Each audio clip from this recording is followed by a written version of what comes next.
পাঁচিল টপকানো থেকে শুরু করে মোবাইল উদ্ধার, আবার কেন গ্রেফতার জীবন, কোর্টে কি কারণ তুলে ধরল ইডি। নিয়োগ দুর্নীতি মামলায় অতীতে গ্রেফতার হয়েও জামিন পেয়েছেন জীবনকৃষ্ণ। কেন তাকে আবার গ্রেফতার করার দরকার পড়ল তা নিয়ে আদালতে প্রশ্ন তোলেন বিধায়কের আইনজীবী। অতীতে তার মক্কেল তদন্তে সহযোগিতা করেছেন বলেও আদালতে জানান আইনজীবী। নিয়োগ মামলায় গ্রেফতার মুর্শিদাবাদের বরণ্যার তৃণমূল বিধায়ক জীবনকৃষ্ণ সাহাকে 6 দিনের জন্য নিজেদের হেফাজতে নিল এনফোর্সমেন্ট ডিরেক্টরেট ইডি।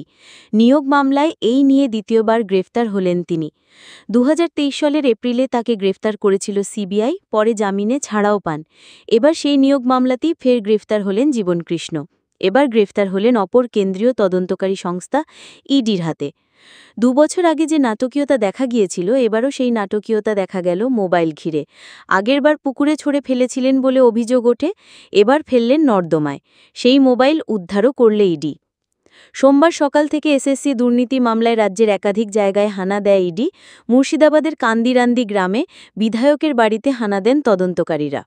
অভিযান চলে রঘুনাথগঞ্জে বিধায়কের শ্বশুরবাড়িতেও। ওই অভিযানেই গ্রেফতার হন জীবনকৃষ্ণ। মুর্শিদাবাদ থেকে তাকে নিয়ে আসা হয় কলকাতায়।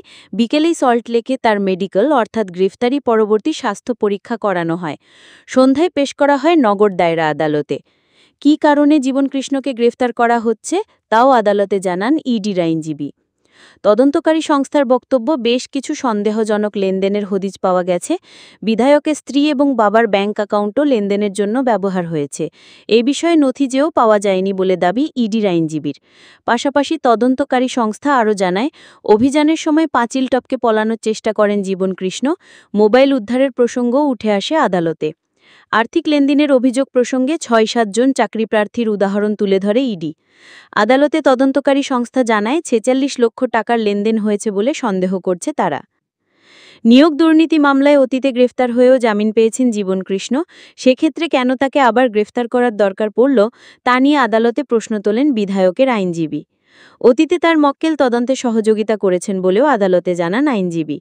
তার বক্তব্য, গত 1.5 বছর ধরে তদন্তে সহযোগিতা করা হচ্ছে। তদন্তে নতুন কি পাওয়া গেল যার জন্য গ্রেফতার করা হচ্ছে তা নিয়েও প্রশ্ন আইনজীবীর। ইডির মামলা থেকে জামিন নয়, পুরোপুরি মুক্তির জন্য আবেদন জানান জীবনকৃষ্ণের আইনজীবী। যদিও দুপক্ষের বক্তব্য শোনার পরে বিচারক বলেন, ইডি ওকে হেফাজতে চাইছে, তদন্ত চলুক। এটা খুব গুরুতর অভিযোগ। শেষ পর্যন্ত তদন্তকারী সংস্থার আবেদন মতো জীবনকৃষ্ণের 6 দিনের ইডি হেফাজতের নির্দেশ দিয়েছে আদালত। আগামী শনিবার ফের তাকে পেশ করা হবে আদালতে।